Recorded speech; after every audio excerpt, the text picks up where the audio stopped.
You can't start the car. Johnny has the keys.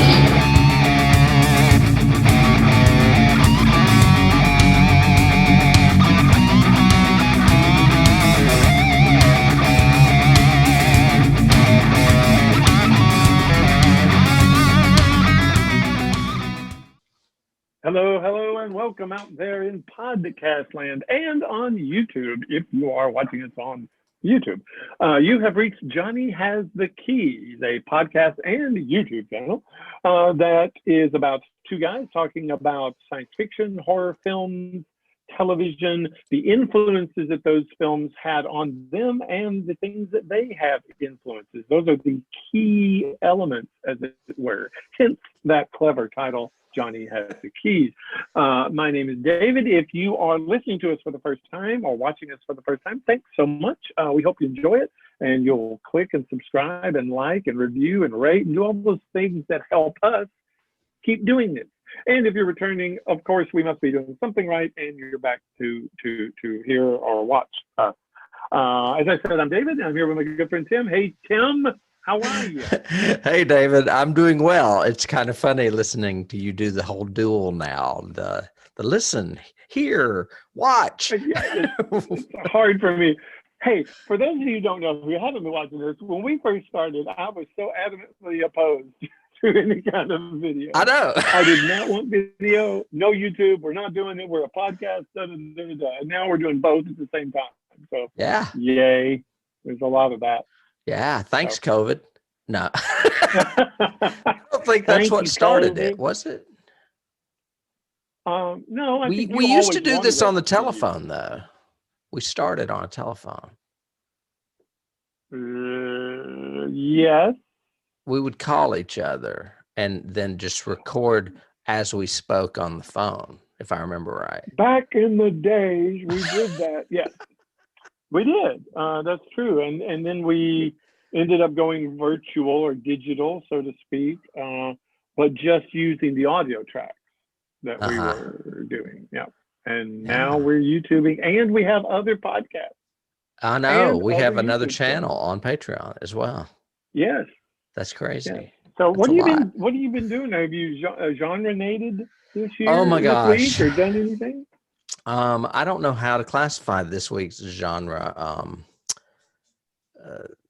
indulgence for myself, because it's one of those that I should have done 4 years ago, and I just got around to it. But I watched, and we've been talking about him a lot lately, The Shape of Water. Guillermo del Toro movie. Del Toro. Do what now? Guillermo del Toro. Del Toro. Who obviously has been influenced by everything, and everything influences him. Oh my God. This movie is fabulous. I was so entranced by it. I know now why it won Best Picture and Best Director. It's like, yes, wow. And why his name is attached to so many other projects out there now. I don't know where to go with it. It's got elements of lots of favorite things. It's a period piece set in what, the 50s? Yeah. I think it's the 50s or 60s. So you've got all the cool cars, cool outfits. You've got the love story. You've got Beauty and the Beast. You've got Creature from the Black Lagoon. You've got a lot of Creature from the Black Lagoon in there. I was thinking that while I was watching it. I was like, oh, this should be a double feature. Anyway, I don't know what else to say about it. It's just a fabulous movie. And Doug Jones, is it Doug Jones? Doesn't he play the creature in it? He does. The same guy that played the Pale Man in Pan's Labyrinth. Yes, and he's in, the new Star Trek Discovery. It's Saru. He's a great character, but he's always in these wonderful monster movies. He's just a good monster. Well, he's kind of like that guy that does the Planet of the Apes and Gollum. What's his name? Andy Serkis. Yeah, he's like the Andy Serkis of horror. Well, and he's the Andy Serkis of practical. Serkis does a lot of CGI, whereas he does a lot. He does all this himself. Mhm. He's done so many different alien creatures, in varying states of, oh my gosh, I wear a lot of prosthetics. Right. And you're right. It's a practical application as more than a digital like Andy Serkis. He wears these elaborate costumes. And in this one, he's underwater a lot too. Just an amazing film. I love the cast. I thought Octavia Spencer was perfect in it. And I like the villain. I don't know him from that much, but he's great. And the whole and he's fact done a that few villainous roles. And he's good at that. I think yeah. he was the bad guy in Man of Steel. I think he's the one that fights Jor-El. Oh, okay. in I that. have seen that, but it has been a long time, so I don't remember. It's new DC. Pretty I'm not big sure. into it. Yeah. Yeah. I I like that really he's like going it. around with two reattached fingers that are like gangrene, and everybody can smell them. It's like gross. This is Yeah. really nasty. But yeah, the whole story is just utterly charming. And I was like, who wrote this? Is this based on something? And I just went, and no, it's Toro. It's just Toro and nobody else. He just wrote it. It's his movie. Yeah. Just did it. And I'm like, you know what? You don't do movies that often. You produce a lot, including series like The Strain. And he's got a connection kind of to this movie that we're going to talk about today. But I give it to him. If he's not going to do a movie but every 5 years and it's this good, okay, I'll wait. So yeah, he's good. He's got a great what do you call oeuvre? Well, I remember that French word. Yeah, he came out. I remember first hearing of him in the 90s when videos were still around before DVDs. I watched his little movie called Kronos, which was kind of a take on vampirism. But then since then, he did a Spanish language film called, and I think he's Mexican, called The Devil's Backbone, which is a really good thriller, scary, like paranormal. But then he went on to do Pan's Labyrinth and Crimson Peak as well as The Shape of Water. So, and Blade 2. I remember from Blade 2, I think was the first one. You know what? You're right. He did a lot of comic book movies. He did the Hellboy movies too. Oh, I didn't know that, but yeah, that makes sense. Yeah. I remember he did the one he didn't do is the one you just mentioned. The one that I haven't seen. The one he did that I have not seen. Is the one the you Devil's just mentioned, Backbone? a Ghost Story. No, Crimson Ghost Story. Peak. Yeah. I haven't seen that. Is that I good? like it, but it's got a lot of CGI, so it kind of walks that line of The Haunting remake a little bit, just because it's so visual. But it's better, obviously.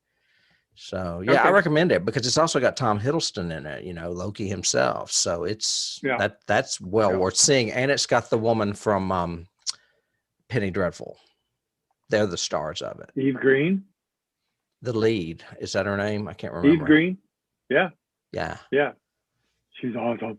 Yeah, well, her and Hiddleston together, that's a powerhouse right there. Yeah, I would recommend that. All right, we should put it on our list, maybe. We should. Yeah, I'd like to see that because I want to see that one. I did not do anything that fun recent, but I did because we're showing films now and everything else. I got to rewatch Close Encounters of the Third Kind on the big screen. Oh, that's cool. Which was neat because we've recently done it and liked it and everything else. But seeing it with on the 60-foot screen again and with an audience and getting audience reaction, it was great. And the theatrical cut, hopefully. Yes, of course. Not the Stephen don't mess with it cut or the I messed with it so much I have to mess with it again cut. No. So, yes. But that was the only thing really I have done all week other than work. That was it. I didn't have as thrilling a unlock a little gem like you did. You know, didn't that's cool. immerse yourself in a tank of salt water and swim around with a creature and fall in love. And eat eggs or whatever. Yeah. And eat boiled eggs. Yeah. Boiled eggs. Yeah. Sure. Yeah. Oh, and I loved Yeah, the way I they forgot did to his mention eyes. what's that? Oh yeah, his eyes. Now, I think that's the only thing that is CGI in that, is they did those second lenses that blink kind of thing. Yeah, that was cool. I forgot Yeah. to mention her neighbor. I can't think of the actor's name, but it's the father from 6 Feet Under. He's fabulous in this movie. Yep. And he's gay. And that was cool too. I was like, well, there's something else I like about this movie. So I can add to the list. Yeah. Yeah. And I loved how, he was balding and the creature put his hand on his head and his hair started to grow. Yeah. Yeah. It was very E.T. almost, like an E.T. moment. I love this fascination Del Toro seems to have with the monsters also have a fantastical side to them. It's kind of like what Clive Barker was doing with Nightbreed. Mm-hmm. You know For what sure. I mean? It's there's an enchantment that goes along with these monsters, almost like a fairy tale feel to when he does his monsters, Pan's Labyrinth and everything. And there's good and bad. There's good mixed with the bad, And kind of sometimes thing. both. Yeah. Mm-hmm. And so, yeah, I agree with you. I think it deserved the Academy Award. I think the performance, the story, everything is great. It definitely is a high level horror film. Right. And it's not even really a horror film to me. It was just it's more of a like love you said, story. It's a love story. It's fantastical.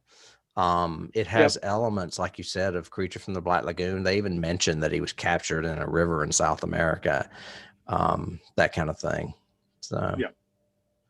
All right, sorry, we delved back in, but I mentioned that he had an ET element, which is very Spielberg, and you were talking about Spielberg. So there we go. Segue though, I have no idea. I had to dig deep. Segue would be a direct segue would be the color palette, because the color palette and shape of water I really like. It's all those deep, rich tones of brown and green and grays, and that's what this movie we're doing today has as well.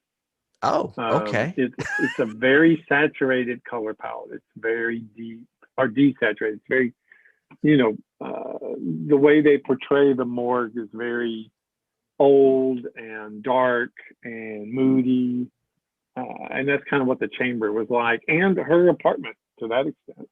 You know what I mean? Okay. So I will go with that. I just see the it's a very period artistic piece. segue, but I am missing this segue. What David is referring to, and we will just get right at it, is that we are going to talk today about a movie called The Autopsy of Jane Doe. It was released in 2016 by a Norwegian Mac director named Andre Ovredal. He is also who brought us more recently Scary Stories to Tell in the Dark, which was produced by Guillermo del Toro. So, yeah, del Toro saw this movie and said, ooh, I like this guy. We're going to put him on this big movie. And so he is now, I think, working on the sequel, because apparently there can be many scary tales to tell in the dark. Well, I would hope so. Yeah. This movie is one of my favorite kinds of movies. I've talked about it in the past. I love small stories with small cast. Basically, it starts with some law enforcement investigating a crime scene where a bunch of people have been murdered. They were trapped in a house, could not get out.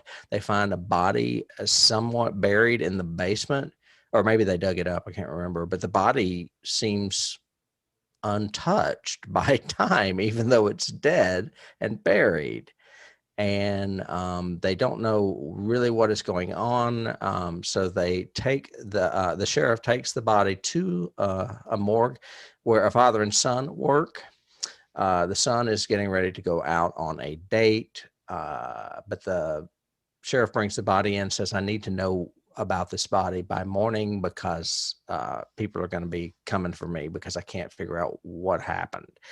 And so the son breaks off or postpones his date and stays with the father, and they start to do an autopsy on this, quote, Jane Doe, to find out what happened. I am assuming you never saw this movie. I have not. I did not see it until the other night. Yep. Yeah, and I'm curious to know what your reaction was. Well, I'm trying something different this week too, because I intentionally didn't do any notes on this movie, because in the past I take notes while I watch. I call them my viewing notes, and I'll just my thoughts, my randoms, my whatever. But this one I just wanted to experience, because I loved it. I watched the trailer first, and I really liked the trailer. I thought it was a really good, nice tone, nice feel. It really was creepy, scary, everything else. So went into it totally blind. I did not know anything about it other than what was in the trailer, which was basically something happened scary when they autopsied this woman. Oh, title kind of gives that away. So good. I'm really conflicted by this movie, because I love parts of it, and then other parts I didn't really like at all. And I was like going, I noticed some stuff. I noticed some stuff this go round that made me say, "Ooh, that's a little bit of a hole there." But the atmosphere and the cast and everything about this movie, to me, is really good. There may be some plot holes, though. I think the cast is very strong. Is it Brian Cox? Is he the father? He's extremely good, but he always is. But he's really good in this part. He's very natural in this. I bought that he was, an old coroner all the way through it. Loved it. I like the son. I'd never seen that actor before, so I liked him. I thought he was strong. Again, the girlfriend's good. The sheriff's good. The other deputy's great. That's really the only people in this. Well, the corpse herself is the star of the show, and she's played by Olwen Catherine Kelly is the corpse. And she is a model. The way he shoots her is awesome. Because there are times when she looks so delicate and so innocent, and then suddenly she starts getting menacing, and then suddenly she starts getting really menacing, and then she looks innocent again, and then you don't know, and there's a weird kind of perverse sexuality to her, and the way they make her so sterile. But then again, she is totally nude the entire movie on this table. She never moves from this table. Oh, spoiler alert! She never moves from the table, but don't know. Right. But the setup is great in places. The cinematography is really strong all the way through in this. I really like the lighting. I like the way I like the one little scene where he does the homage to Blair Witch, or the reality, when the kid's only using his phone, and it's right when the first blackout happens, and they both fall down, and the kid has his phone as a flashlight, and it's when they're seeing his POV, so you see like all the drawers are open. Oh, and he shines it on his dad, and he sees his dad standing there. Yeah.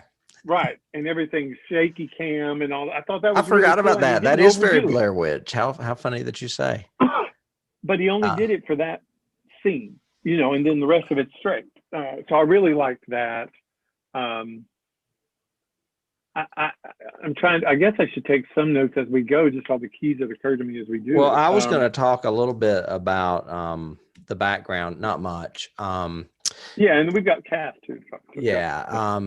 Ovredal is, like I said, a Norwegian director. I had to throw in that Mac Creedy joke from the thing. He's Norwegian, Mac. What are they, Swedes? This is his first English language film. He did a movie called Trolls, or Troll Hunters, I think was the name of it. And that may have been what That could have potentially Toro. also been a movie that Del Toro saw as well. And he decided he saw a movie. You know what? I may have this in my notes. I can't remember.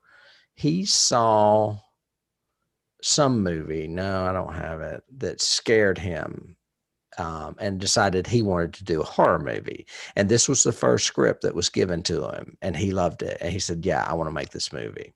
So that's, and I think it's a joint production. I think it's a joint UK US production. I know I read that. I just don't have it in my notes. Anyway, he cast Owen Catherine Kelly because she was a model, and he distinctly wanted a real person to play the corpse because he felt it added an element of humanity you couldn't get with a dummy. Oh God, yeah. And I was like, that's a bold choice. And can you imagine getting that part? How hard that would be?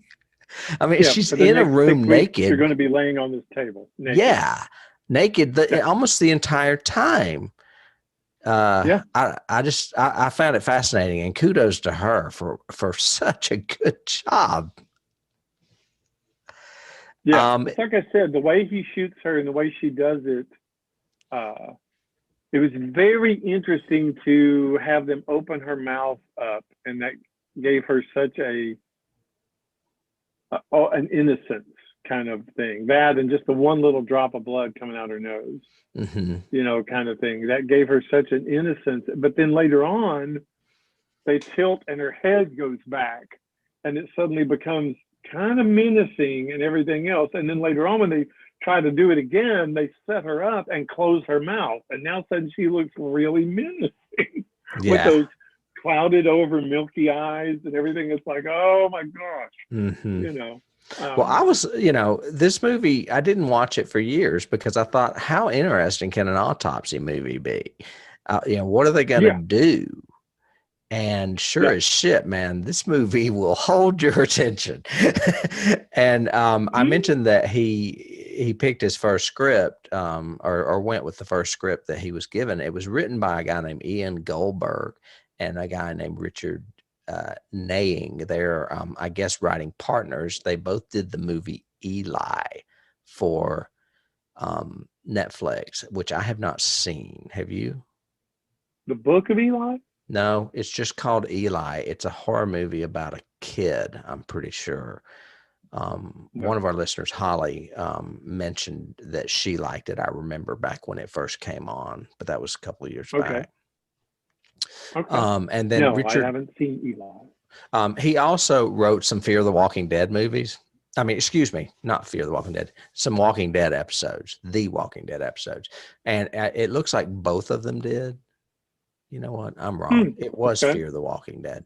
And Fear the Walking Dead is hit and miss for me. I've mentioned that before. And both of them had the same credit. So I'm assuming they write together. I don't know.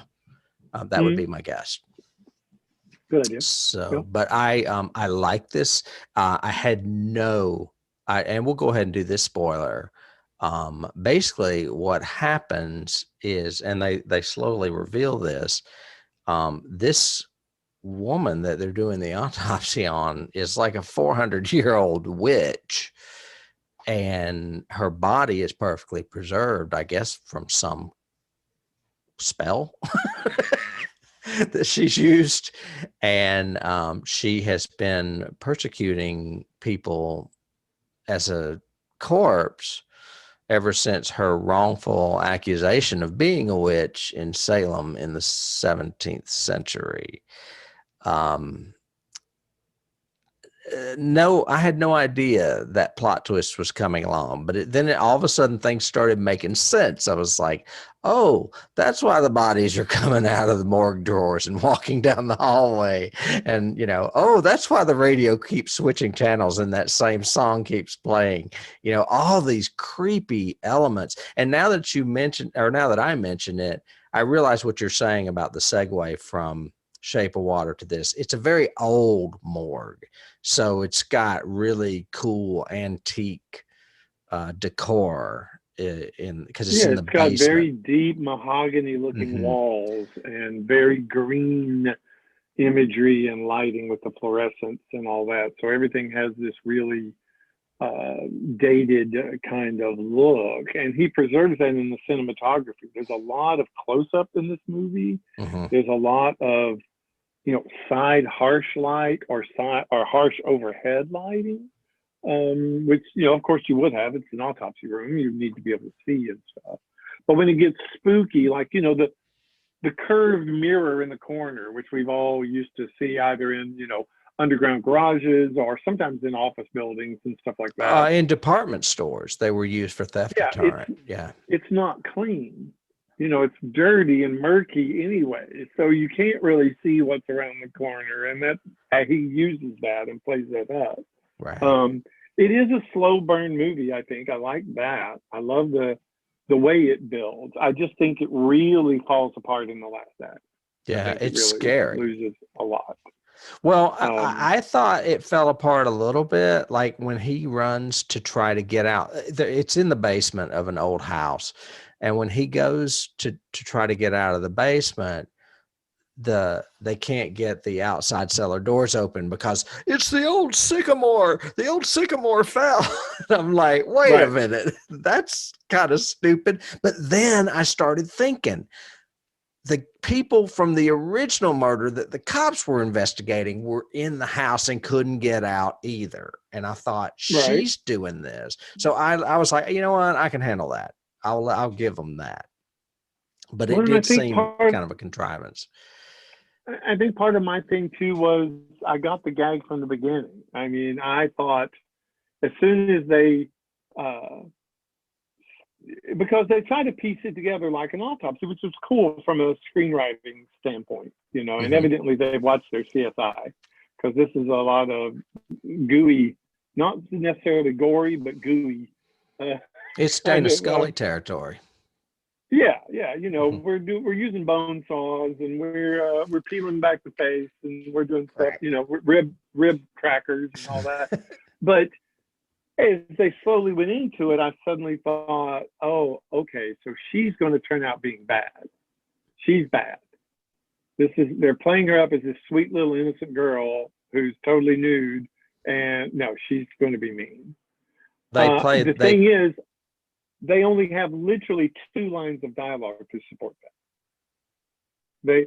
He says, what if by performing this torture on an innocent, they actually created something or brought something to life? Is one line that they figure. Yeah. And then later on he goes, she's taking revenge on anybody that comes into contact with her. Yeah, I didn't like that twist. I need more than that. Even if I would even have dealt with a cliche 3-minute flashback of the actual torture, whatever thing. That would have satisfied me a little bit more, because spoiler alert, this has a really bleak ending. This is not a happy ending movie. No. It ends very everybody dies, and it ends up being a repeat of the first scenario. Yeah, it's essentially, Hamlet or Hannibal or, Silence of the Lambs. She's in the ambulance. She's in the ambulance. Yeah. Well, and Brian Cox was Hannibal the first time around, wasn't he? Yeah. There you go. That's a good key there. Yeah. But so it's very bleak at the end, and I think it would have been interesting to play with us as viewers, and we almost sympathize with her. We almost say, yeah, after what happened to you, I can understand why you're freaking pissed off. I almost don't get the opposite. I almost want her to just have been a real witch. There was a real witch in Salem, and this is it. I would have been okay with that. But see, that could have been a cool reveal too. Yeah, that would have been a great little double twist. Yeah, it would have been less clunky than those 2 sentences.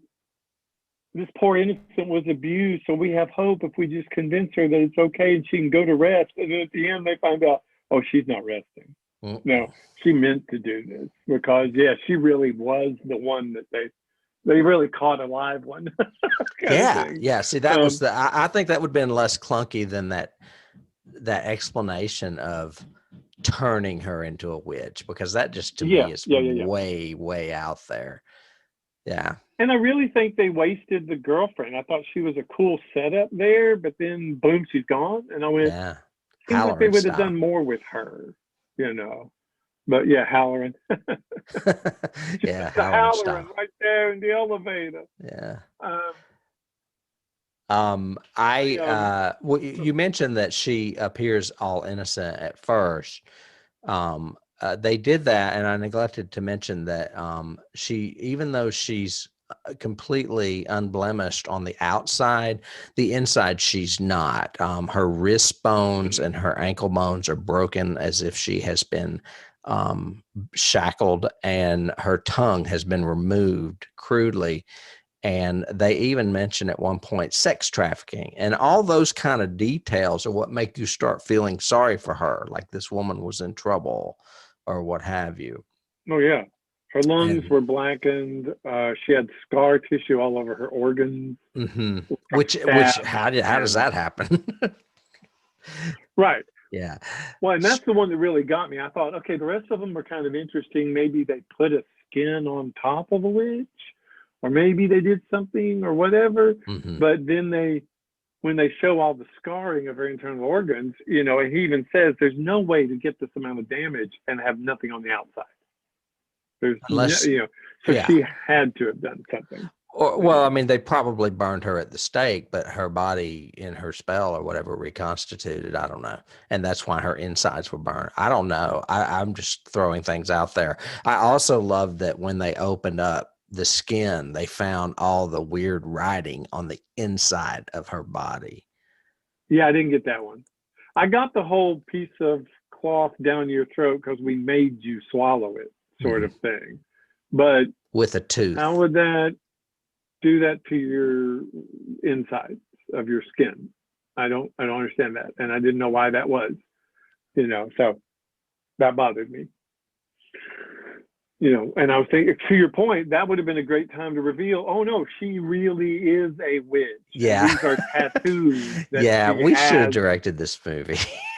We should have. Call us that Swede. I love Norwegian, Mac. well, I didn't understand the tooth at all. I was like, well, why would they make her swallow her tooth? Well, you know, I don't know. I don't know that I don't cliche know. either. That made no sense to me. came I from. loved all the horror elements of this movie. I love when the girlfriend's down there, and this is and your father was a mortician, right? Yeah. It's very taboo. You're not supposed to have anyone down there. And the dad's going, sure, open up that door, have a look. I'm like, yeah, oh. even family members you're not supposed to take into especially the embalming room or the autopsy room. Right. But yeah, no. I told you that story. I think I've shared it on the podcast before about the cop that was so belligerent to my dad, and he actually did that kind of thing to him. He said, oh yeah, sure. If you want to stay here, fine, stay here. And then set him up to scare him. Yeah. You know, I think you did. Yeah. Because no one is supposed to be in there. And I kind of, it says a lot. It kind of is the first endearing thing with the dad, because, you know, in the first two scenes, he's kind of brusque and gruff and all that. But in that scene, he's kind of like, he's got his cup of coffee, you know, and he's just there going, yeah, sure, go ahead. Pick one. You know, and then he's looking at his son like. So anyway, she doesn't pick a drawer. I think the boy, Austin, opens one, and then she decides she wants to see the middle one. I'm like, girl, you need to get out of there. You're already going too far. And the second one, I believe, is the one that has the shotgun to the face. It's just the shroud that's got blood on it, but it has a bell tied to its foot. And it's like an old, I guess, superstition that the coroner still practices, where they tie bells to the feet in case people are comatose and not really dead. There's all kinds of creepy elements to this.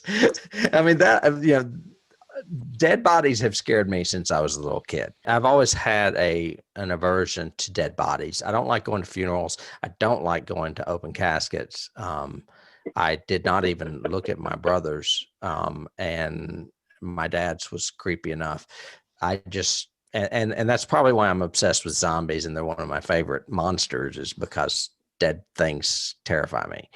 So morticians and undertakers and coroners, all that stuff, it's cool to watch and scare me on TV, but I don't want to go on. I don't ever want to be in one of those rooms. So I don't want to go there. Don't take Yep. me there. Don't want to be there. Okay. Yeah, I mean, I never personally got to, go to my dad's, because they had sold the business by the time I was old enough to know anything about it. But yeah, it was a generational for my dad and my grandfather. So they could have done this scene, years ago. I like the science they put behind it. There's not a lot of explanation. They do their gag. They're doing, he says at the beginning, we're going to do this in 4 parts. The first part's going to be external. The second part's going to be internal. As he's doing stuff, the son is taking the samples just like a good morgue tech would be doing. But, they do stuff like, the blood spills, but then they don't do anything with that. well, and it was a lot more blood than what he put in there. That was weird. Right. Yeah. And I was thinking, I was hoping it would later on maybe even do like the thing, where the blood has to get back to her because they took it out of her. That would have been great. But the blood recedes when she's healing, after they've set her on fire and it does nothing to her, really. Yeah. All of the blood comes back out of the pool, out of the drain and everything else, and her skin heals up and all of that. Yeah. So I was thinking, they should have shown that's why the blood spilled, was because it was trying to get out of the refrigerator back to her, kind of thing.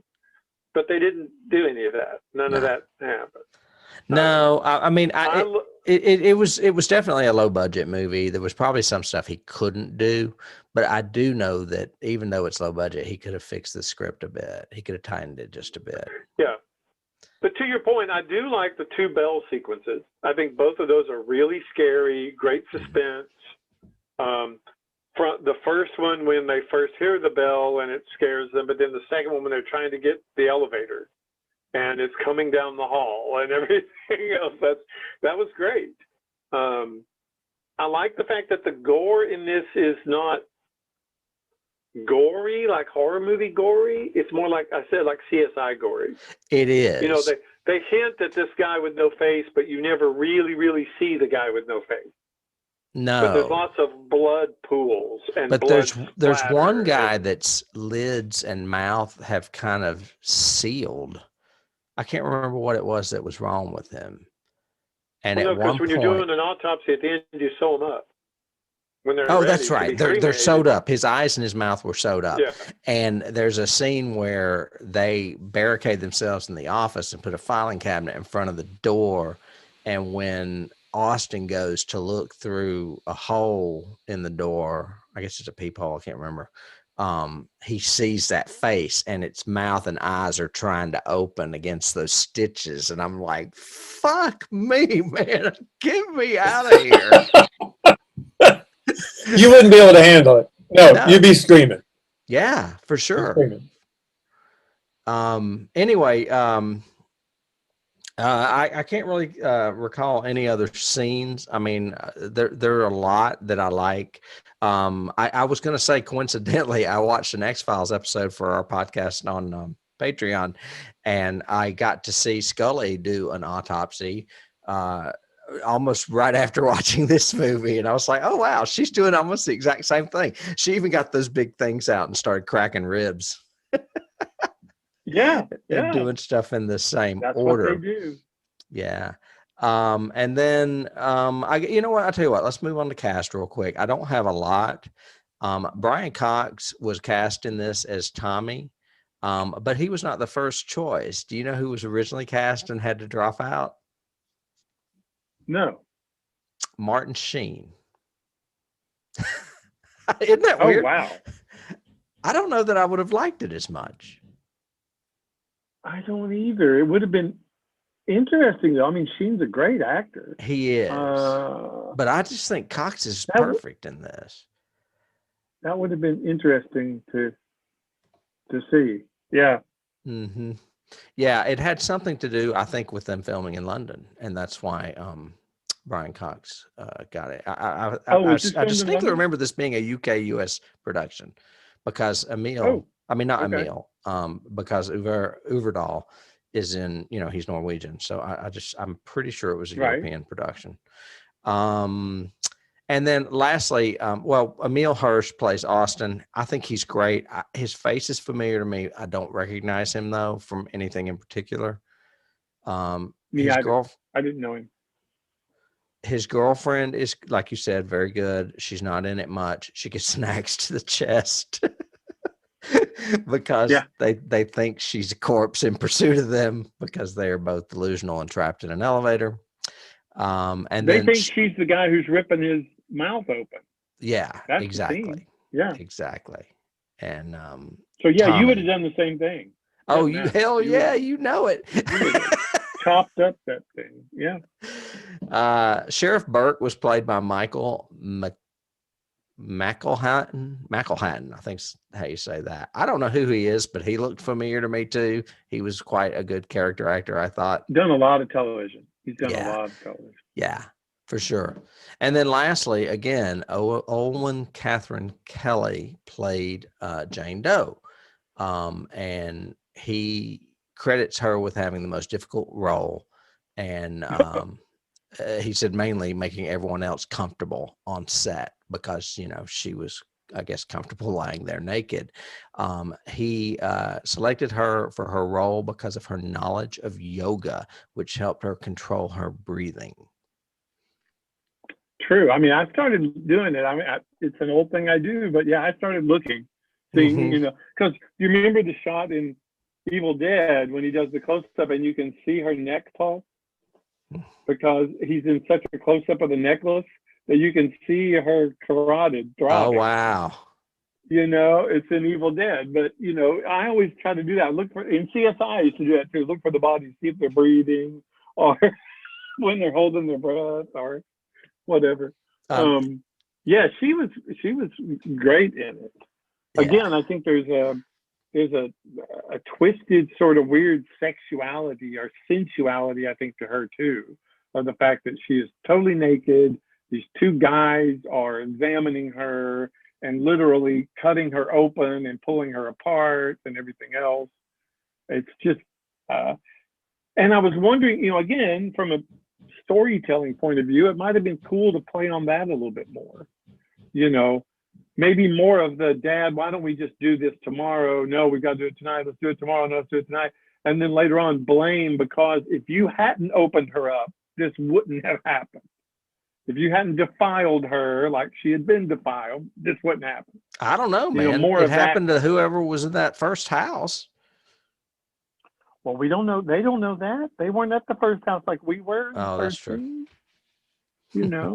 Which again, that was a pretty gory hook too. That whole establishing scene with all those bodies in that house and lots of blood pools, lots of blood spatter, everything else. That was really great.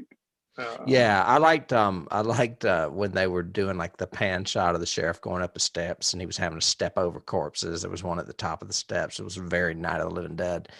To me, at least. That was a key I had too.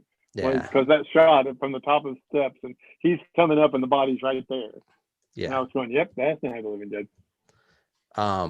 Another reason why I just realized that I've got it in my head that this was a London production is because Kelly, who played Jane Doe, was a fashion model in London. So that was another reason why she was cast. She was slender and could make herself appear as if dead.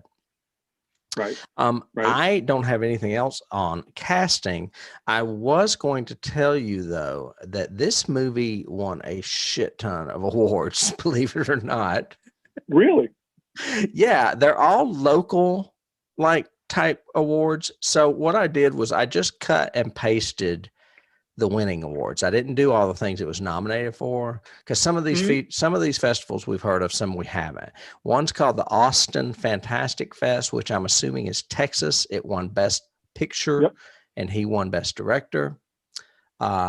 It won the Brussels International Festival of Fantasy Film for Best Film and also Best Director.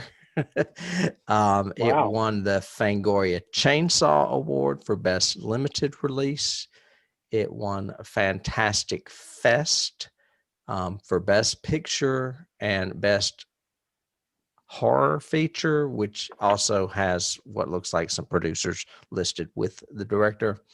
It won Monster Fest Jury Prize for Best International Feature. And it won, and this one we've heard of, the Sitges Catalonian International Film Festival, because that's an Italian festival. It won Best Feature Film. So it won a lot of indie awards, which I thought Well, and spoke evidently volumes. people didn't feel as strongly about the story as we did. Well, I mean, I still really like the movie. It's just got an annoying plot twist, you know? Yeah, I would think for a mood piece, I would suggest it. It's not very long either. Mhm. I mean, it wasn't even 2 hours, I don't think. No, it's 84 minutes. It's really short. Yeah, and I think it is. It reminds me of those. It's like an adaptation of a short story. You know what I mean? That's the kind of reference I would give it, because it starts out with that hook and we see it from the sheriff's point of view. Then he hands it off to them. They tell their story, and then the sheriff comes back to bookend it at the end and still doesn't have the answers to his mystery. I think I've got a better So key that falls along the same line, is that it reminds me of a Tales of the Crypt episode or story a lot. Could easily be a Tales from the Crypt. Mm-hmm. Yeah. Literally in some ways as well too. I'll tell you somebody else that really liked this movie though. You want to know who? Oh, who? Stephen Guillermo King. del Toro. No, Stephen King. Stephen King said of this film, The Autopsy of Jane Doe is visceral horror to rival Alien and early Cronenberg. Watch it, but not alone. Well, sounds like the Evil Dead praise, kind of. Because that is not freaking true. I mean, I do not agree. I think Alien scared me a lot more than this movie. I think it's the visceral part that he's talking about, the the body horror. But even that, you know, I've talked about, I say I use it a lot, and it's actually a key I have for this, but, you know, I reacted more to when, you know, Matt cut his thumb in The Thing with the scalpel than I did with him cutting her whole torso open. You know, I mean, I was like, okay, autopsy, here we go. We're cracking ribs. Let's go. Yeah. Body horror to me is like Saw and those kind of things. So that new one, that escape room movie or whatever. I don't know, you know, man. Body horror can go lots of different ways. I think penetrating a body, especially a parasite or something, but also digging around in a corpse. Well, it's very Cronenberg. You know, when your stomach's a VHS machine, then yeah, that kind of gets body horror. Right. Yeah, and I think that maybe King was alluding to the whole chest bursting scene and the thing being inside Kane. That's my take on it anyway. I don't know that it's scarier than Alien. Yeah. I think he was just talking about visceral. Yeah, visceral. You're right. Yeah. And he uses that word as well. So I don't have many other keys. I'm glad you mentioned Blair Witch. Are there any other witch movies? Well, The Witch, probably. Bewitched. It would be connected to. Again, with the young innocent that turns out to not be the innocent. In the time of like Salem as well. Mm-hmm. Yeah. Yeah. The Crucible. I've got The Thing in here in a couple of places. I've got The Thing for the blood in the refrigerator that made me think of it. Oh, it's going to come alive and suck over to her body. Oh, yeah. But also the scenes in the hallways reminded me of The Thing. The scary ones of around the corner, and it's these ambiguous hallways that we kind of lose our way anyway. The way he even choreographs the movement. So I'm not really certain, other than when I turn that one hall and if I see the stairs at the end, I know that's the elevator too. The mirror You know? confused me in the first scene, Yeah. but then when I was at the Yeah. second scene, I said, "Oh, okay, now I see how it's set up." But the first scene, it was a little disarming. Or Yeah, and like, where's the office? Where's the crematorium? You know, where, all that kind of stuff. right, Yeah. and the elevator. Well, you also have, you know, the cat immediately reacting when they brought in her body. That's an alien kind of thing, you know, because Jonesy was hissing the whole time. It's also, you know what? There's yeah. another key in there, but I don't know what it is, where animals can identify something that's not right. Well, the dogs in the thing.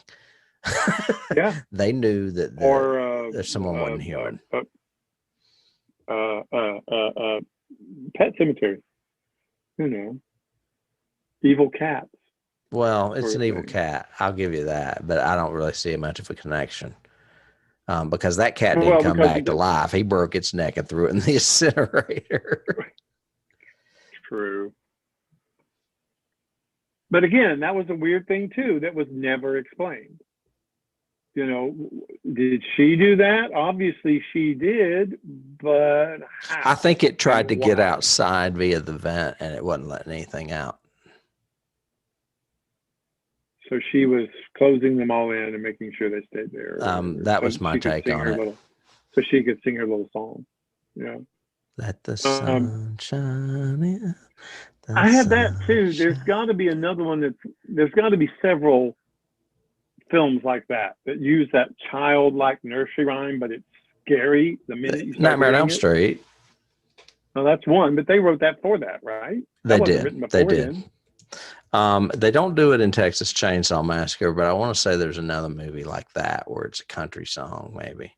And I think there's a Rob Zombie movie that does that too. It takes a kid's story and makes it creepy. Well, that would make the Babadook does that, but we wouldn't be watching any Rob Zombie movies, so we wouldn't remember anyway. Right. That's true. But yeah, the Babadook does take a kid's story and turn it upside down. Yeah, what's that? What's the X-Files episode we both love? Home or whatever, that takes the nice romantic song and make it scary. Oh yeah, it's the Johnny Mathis song.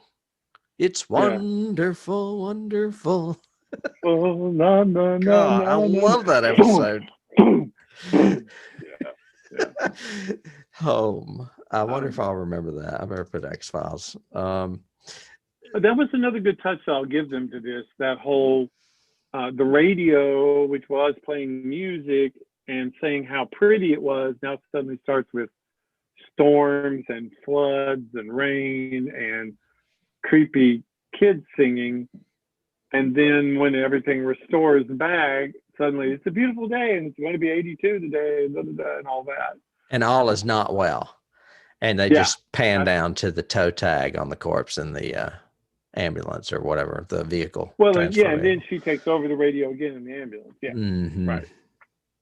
I thought that was cool little creep factor guy. And why is she obsessed with this song? But they didn't have music like that back in the Salem witch trials. Why is she obsessed with that song? See, so there's that too. You know, I'd like some history, please. Yeah, we need a hymn. It should have been an old hymn. Don't J.J. Abrams this, man. Tell me the story. Well, you know what? I pride myself. I pride myself on research. I'm outlining a book as we speak, and I put a lot of thought into little details like that. You know, should have been a hymn. Like I want to know what someone likes and what they don't like, that kind of thing. So I don't know. I have two other keys. These are I lifted from IMDb, so they're kind of keys, but not really. One is that when assessing the damage during a lull in the action in the main autopsy lab, the camera pans from the shower stall immediately to a close-up of the hole axe through the door. That's where the monster looks in the door. And an eye peering quizzically through it, both likely homages to the horror classic Psycho and The Shining. Yeah. I would give them The Shining just for having that big fire axe, but I don't know about the Psycho, because that shower stall scene is very short and it's dark and you don't really see much. Yes, agreed. Yeah. Agreed. All it is really pulling the curtain back, and then he gets dragged and the door slams. Yeah, not he gets really pulled out of frame. Or I never whatever. got a psycho reference. Me either. Now I did. But I did get there is a scene where the monster's looking in the hole in the door. I guess that could be Norman Bates-ish, but I don't know. The Shining, I'll give them though, because there's not only an axing to a door, there's an axing to a person's chest, which is totally The Shining. So that's double shining right there. Double shining. Yeah. I So agree with that. is all I have in my notes. And you don't have any Me notes, too. which I The find Thing, extremely Slow unfair. Burn, CSI. I did think that, so I just looked it up. Let the Sun Shine In was a kid's song, but it's written in 1956. Yeah. So, no, it should have been more like, She'll Be Coming Around the Mountain or something. I don't know. Some hymn. It should have been some Amazing Grace. Yeah, I was thinking that there would be hymns that, still were around back in the 17th century. They could have done that. Of course. So they should have probably just had a religious hymn instead. Of course. I mean, look at All Saints. Look at all the songs we used to sing. They're from, They're the Anglican 13th Church of century, England. whatever. Yeah. So yeah, I think that would have been better. Maybe he totally thought, agree. if I do a hymn, it'll give away the witch angle or something. But I don't know. I don't know. Again, that's why I said at the very beginning, I felt really conflicted about this movie. I would recommend it. I think it's a good watch. I think it has some issues in the third act, but it's really moody. It's really creepy. It's really tense. Great cast. And there's a naked girl in it. That's not bad. A naked corpse. Gross. Well, there's that, unless you're Dahmer or somebody. Yeah.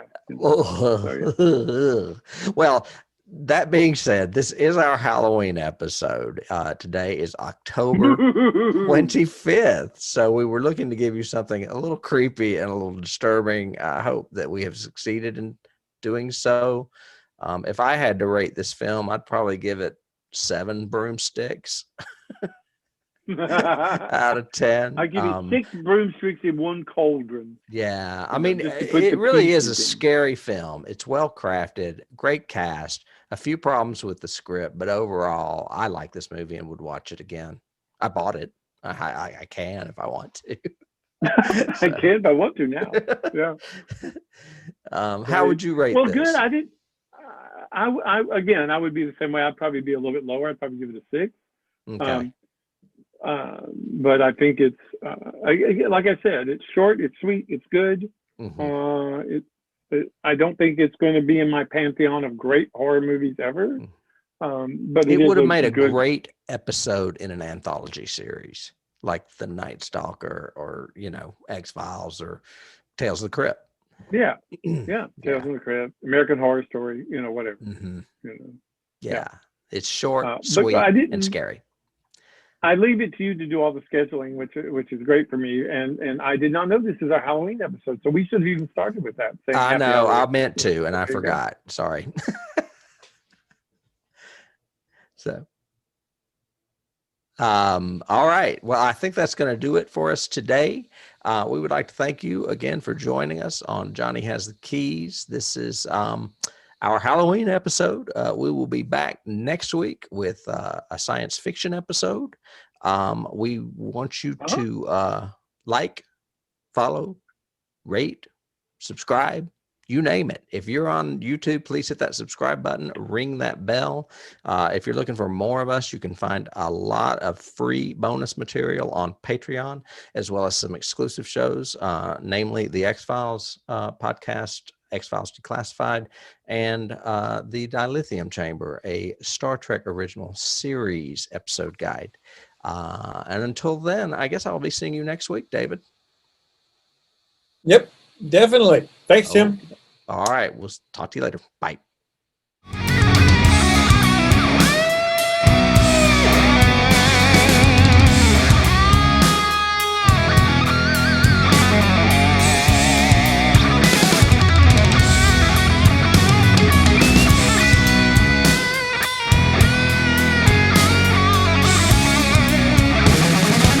can't start the car. Johnny has the keys.